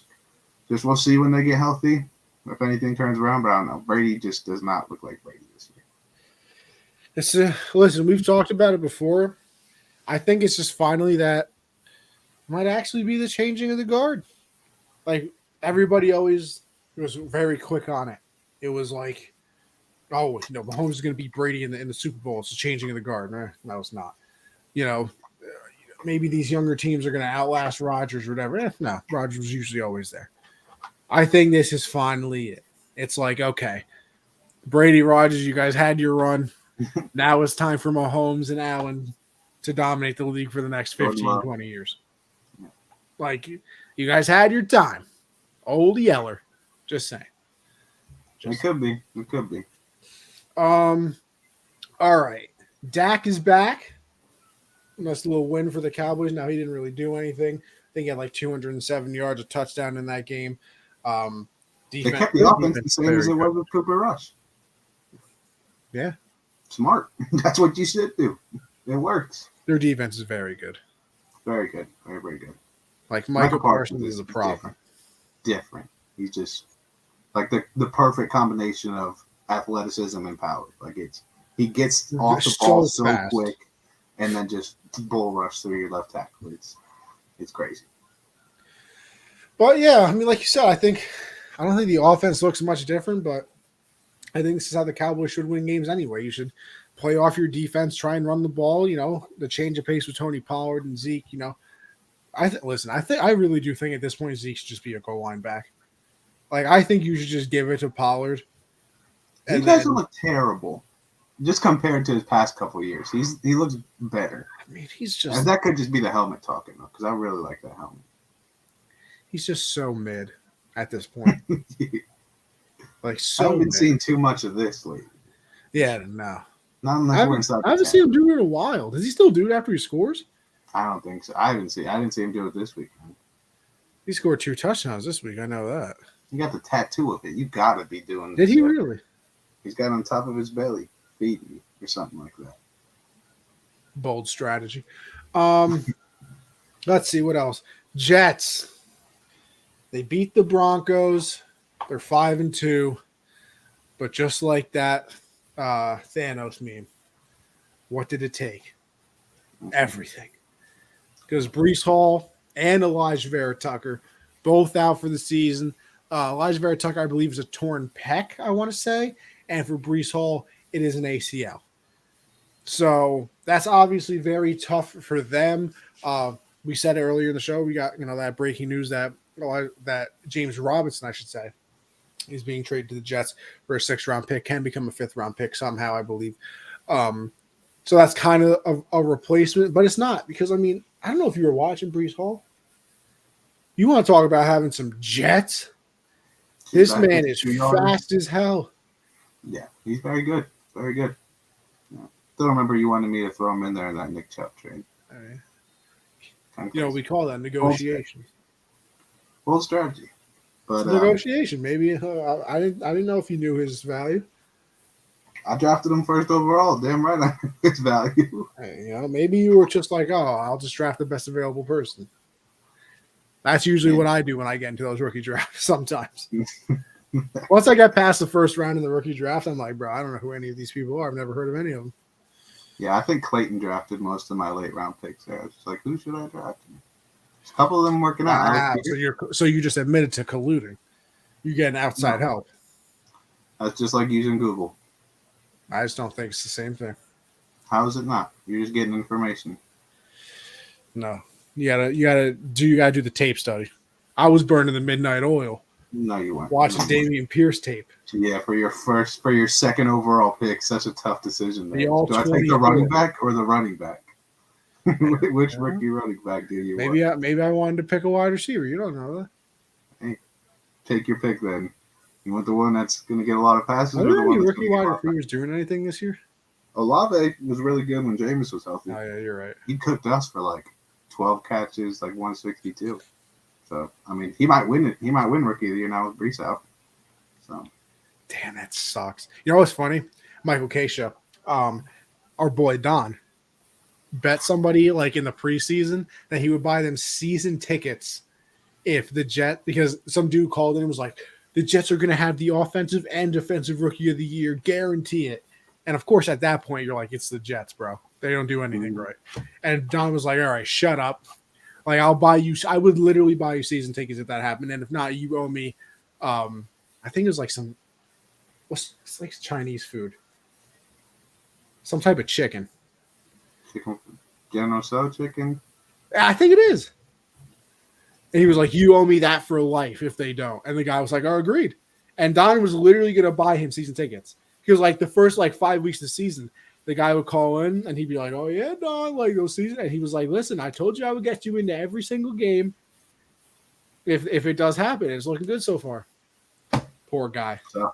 Loses out on season tickets because of an injury. Because listen, Sauce, that's a guy. Yeah, he's a dog. Did you see the who was it? I think it was Ian Eagle was on the call for the Jet Bronco game when Sauce broke up the play to end the game. He got lost in the sauce. So many things you could do with a name like Sauce. So many. First we had Revis Island. Now we're gonna have people getting lost in the sauce. Can't love it. By the way, the Pats went up 3-0 in their first drive. Didn't look very good. Ooh, didn't look very good. They attacked. Zappy yet? Well, I can barely hear, but I don't think there's been Zappy chance. You been on camera yet, though?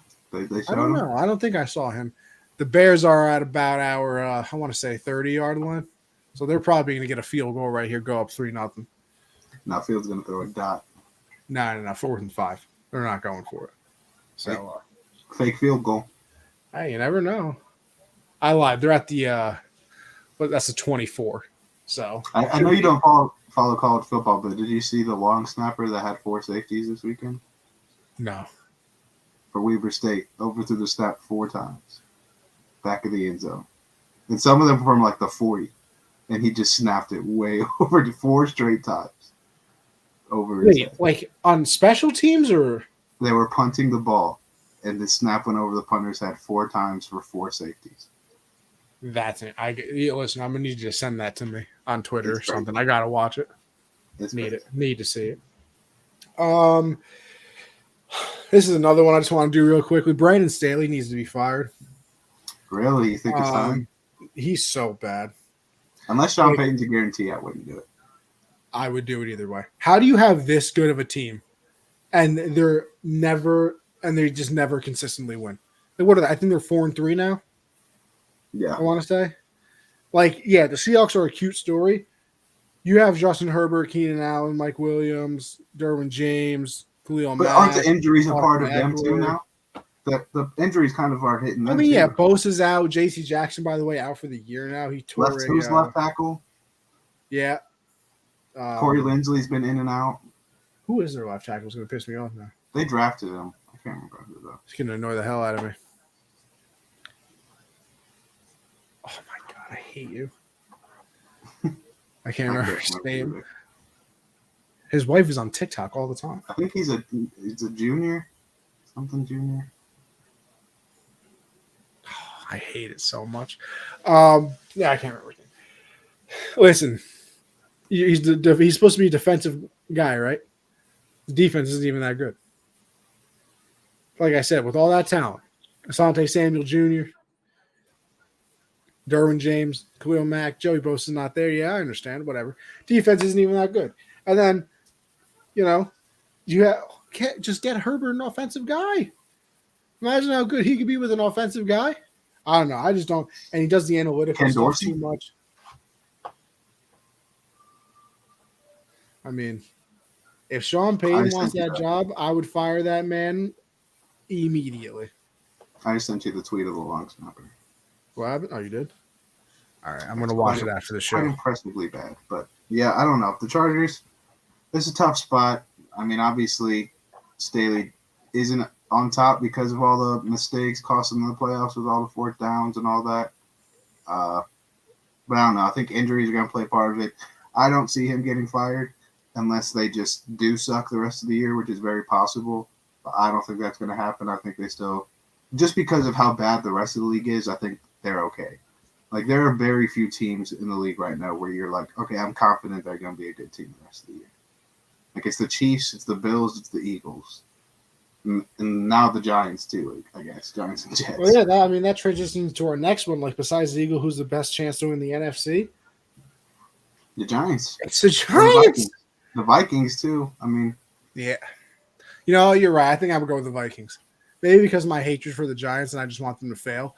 But, like, the Giants, yes, they're winning these games with good defense and a solid running game. Like, Daniel Jones has the fourth most rushes of over 10 yards this season. Yeah, he fell again. I did see that. I was watching it live.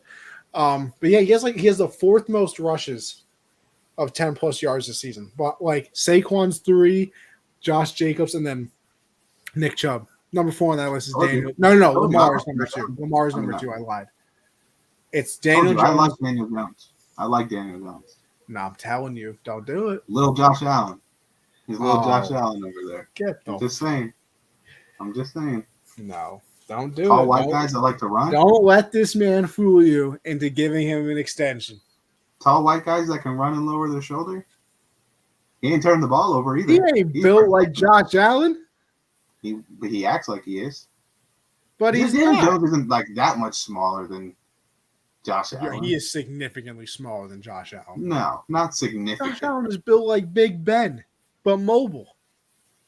Daniel Jones is built like a taller Baker Mayfield. Yeah, Josh Allen is big, but Daniel Jones is also big. Yeah, not as big, but he's big. Not as strong. And he plays like it too. He's strong. You see him run that ball. Yeah, he don't slide. He don't slide. He trips. He don't slide. Slide a couple times. Maybe he's scared. He sucks at sliding though. He sucks very bad. Sucks at running too. Apparently, this man be falling. Unbelievable. He gets the yards though. All right. Listen. Let's move on. QB of the week.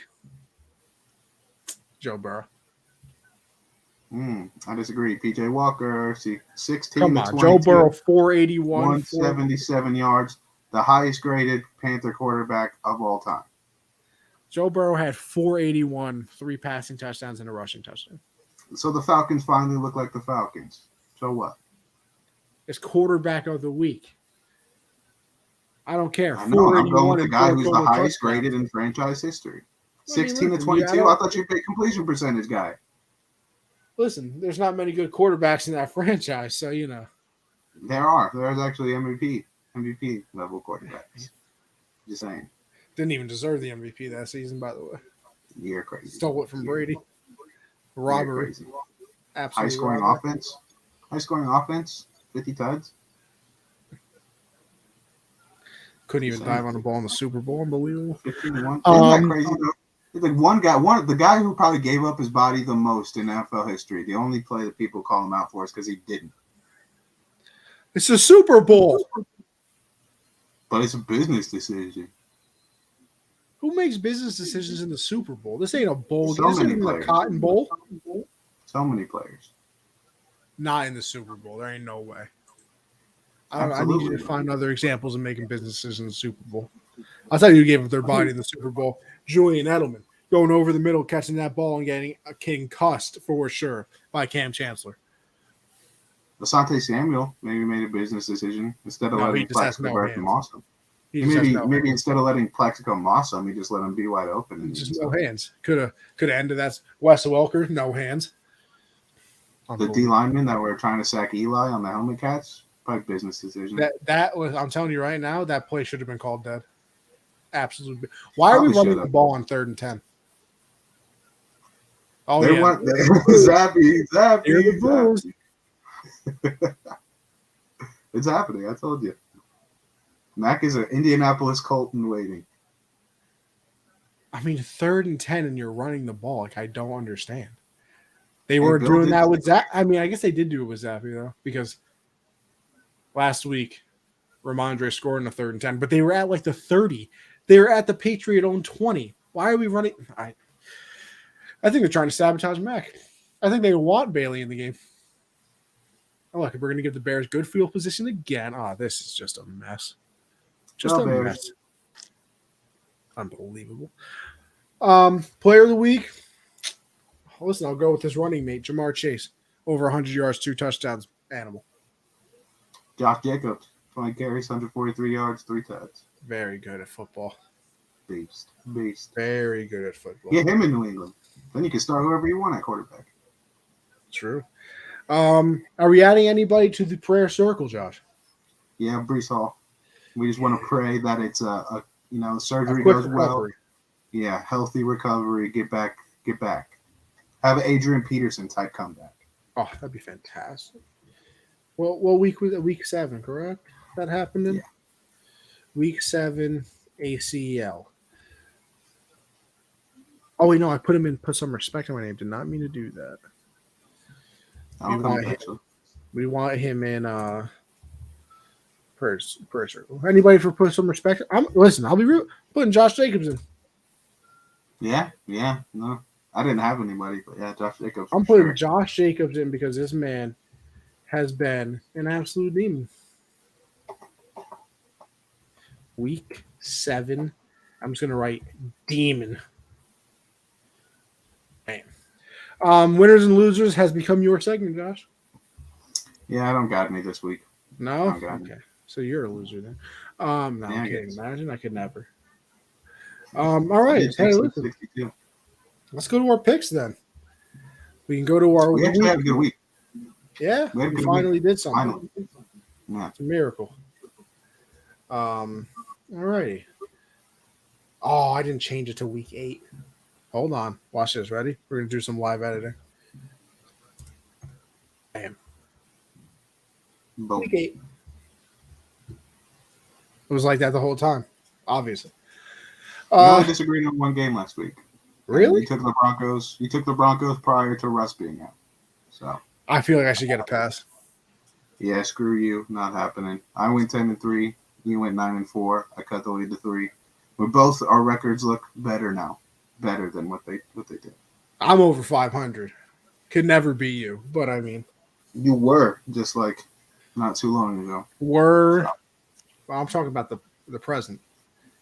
No need to look in the past, but if we do want to look in the past. Same old. Just because I try to make the picks champion. entertaining. Just because I try to make the picks entertaining. Same old. Listen, Josh, don't give me the picks entertaining. We've been saying the picks at the same damn time the last few weeks because actually not the last few weeks, the whole damn season because you complain. But you still do it. All right, fine. Ravens at Bucks. Hold on, wait. I'm not ready. Oh, now look at this guy. Well, you don't like to keep track of them. So if you want to be the math guy and the guy that has to take the fall if they're wrong, be my guest, but you don't. I make the graphic, okay? I'm doing enough here. Yeah, and the only reason it's accurate is because of me. Listen, you know what I have to do every week? I got to sit there, drag and click all of the teams into these boxes. Boo-hoo. I got to do math. I got to do math. Yeah, so you pull out your phone and you got to move a mouse around. I got to do math. That's what you do. Would you rather do math? You want to do the math? Because I'll trade. 45 I'll trade. plus 10. I will trade. I'm open for it if you would rather do that. 45 plus 10. That's all it is, but that shit's boring. Listen, I was taking a nap all day, and I had to wake up to do this. Oh, no. So sorry for you. Listen, 8 o'clock college, not a fun time. Also, I've had a headache all day. I cannot get rid of this headache. Really? Which is weird because I never get headaches. Like, very rarely do I ever get a headache. Yeah, me either, really. I don't get too many. So it's very annoying. Anyway, those are our records. I'm 54, 51-1. Josh is 51, 54-1. Our records have kind of been weird like that this year. They've been mirroring each other. We've been it's weird. Changing it up a little bit. But come on, get the sack. Oh, bro. Oh, wide open downfield. Good job. Yes, sir, Justin. We're starting off Thursday night football. Ravens at the Bucks. Ravens. Yeah, Ravens. See, look, I tried to go at the same time, and you give a pause. Unbelievable. Because I'm giving the pause so that I can maybe make it entertaining. Like, oh, they disagreed instead of Connie just picks all the favorites. If I picked the Bucks, you would be like, of course you picked Brady. But I picked the Ravens, pick against my guy. We'll never know because you didn't. Because you know they're going to lose. I don't know anything. Then why didn't you go with your boy? He's the GOAT, right? He is the GOAT. But they haven't looked very GOAT-ish so far. But he's the GOAT. I mean, hey, it's true. Pats at Jets, come on. The Jets. We're not losing to the Jets. The Jets. Nah. Pats all the way. Broncos at the Jags. I think I'm going to go with the Jags. Is Russ playing? I have no. Honestly, I don't care. I don't think it really matters. The Jags? Do you watch them at the end of the game this week? Who? The Jags. Yeah. They got bailed out by some. That game was dead for like 2 minutes, but they kept getting bailed out with penalties and still almost got that win too. Pulled a good old Rams Titans and stopped them at the 1. Can I do like a if Russ plays thing? No, I didn't get to do that. But we didn't even know if he was going to be out or not. He's not. He's out right now. Didn't ask. Then give me the Jags. All right. So you're still boring. No, I just tried to make it exciting, so don't do that. Oh, so it was going to be exciting because you would have taken the Broncos if they had their quarterback. Don't do that. All right, can we tackle Montgomery, please? You don't deserve it. You deserve to lose this game. I mean, I definitely am going to, but I would just like not to. Panthers at the Falcons. Yeah, I'm going with the Falcons. Keep pounding, baby. Okay. Bears at the Cowboys. Yeah, Cowboys. Dolphins at the Lions. You'll give me the the Dolphins. What am I saying? Well, you said it. You're saying it. I said the La. I could have been saying La Dolphin. I'm looking at 10-0 Bears. Justin Fields with a nice keeper. Boom. Yeah, give me the Dolphins. Cardinals at the Minnesota Vikings. basically Canada. But I'll go with the Canadians. Vikings. Yeah, I'm going with the Canadians as well. Raiders and the Saints. It's in New Orleans. Is But I'll Jameis take back or the no? Raiders. Jameis is back still hurting? I have no idea. I mean, this man was in full pads last game. They were still starting Andy Dalton. So, yeah, I'll go with the Raiders.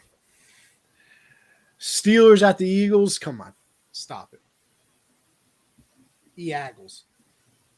Yeah, gonna be a long day for Kenny. Uh-oh, I think I'm hearing the Zappy chants now. Hold on, let me turn up the TV. What's the time? We in the second quarter at least? Oh, no. We're at about 2:12 in the first quarter. Bye, Max. See ya. Tough life out here for you, Mac. Titans at Texans. You know what's crazy? This man Derrick Henry's all the way back. Yeah. Titans. Yeah. The battle of the backups. The Commies and the Colts. Give me Heineke.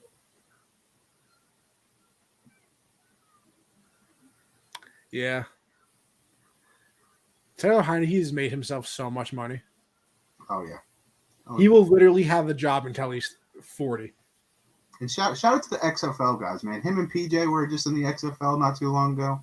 And we're out here winning games. Beating Tom Brady and Aaron Rodgers in the same week. What a time to be alive.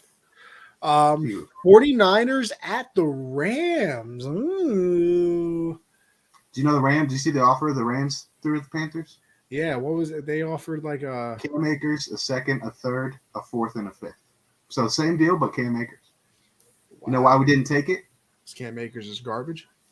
No, because we do right by our players over here. We said, CMC, we got 2 offers. We like them both. Where do you want to go? He wanted to go to San Fran. I mean, I don't blame him. Give me the Niners. Go with the 49ers. Yeah. Rams suck, dude. The Rams suck. Yeah, they're not. I mean, they are coming out of a bye week, though. But they still suck. They ain't solved nothing. You're right. Giants at the Seahawks. Listen. Game of the week, honestly. Game of the week. It possibly is. Yeah, you're right. You want with the Giants too? This is tough. This is a tough one. It is. Who would have thought that this would be a good game too? Nobody. By the way. Very good. Nobody. Nobody thought that. Just to throw that out there. Gino thought that. Give me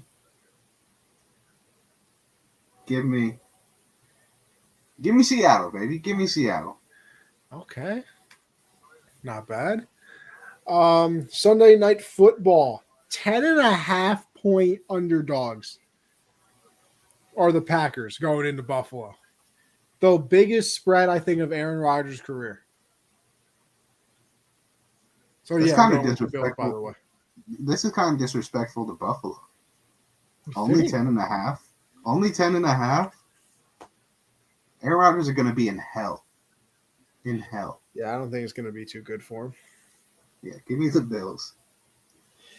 And then we rounded out Monday night football. Oh, yeah, by the way, I forgot to say that Bronco and Jags game has to be in London because it starts at 9:30. Yeah, definitely. And it's an ESPN Plus only vehicle. Hey, I'm okay with that. I don't gotta, go on. Apparently, my parents somehow got like Hulu, ESPN Plus, and Disney Plus. We have that same thing through Verizon. Oh, through Verizon, we just got it just when it was a deal. No, yeah, because like they didn't even know that they were paying for Disney Plus, and I was like, yeah, I watch it, and then they were like, oh yeah, we got some. Hold on. Oh, all right, never mind. It's Zappy on the sideline. See, they're both white. They're both white quarterbacks. You know, I thought they looked the same. I thought that Zappy was in the game. I was like, oh my god. But hey, Bengals Browns Bengals. Matt going deep with one of the worst passes I've ever seen. Possibly his last one. That was that looked like a little wobbly there, Mac. But anyway, yeah, I'm going to the Bengals. They're all the way back. Me as well. They look like it. A little train outside, Josh? Pause. Yeah. So many trains around here, man. It's crazy. Pause. You're crazy. That'll be the end of the episode. I'm gonna, head on out and watch the rest of this Patriot game.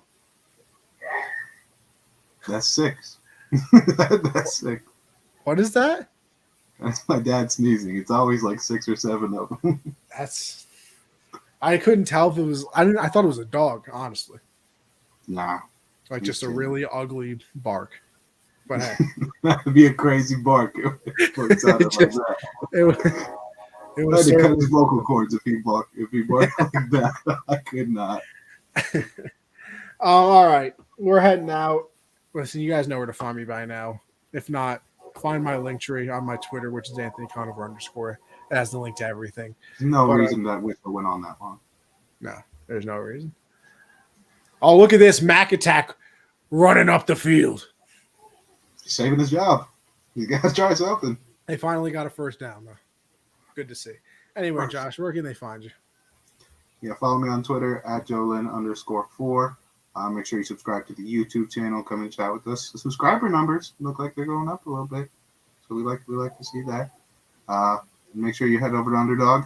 Use code Gen Z. Double your first deposit up to $100. Get you some free money over there. And tune in Monday, 7 Eastern. Exactly what Josh said. Listen, everybody, I appreciate you for tuning in, Josh. Another wonderful episode, as per usual. And we'll see you next Monday, all right? You have a good one.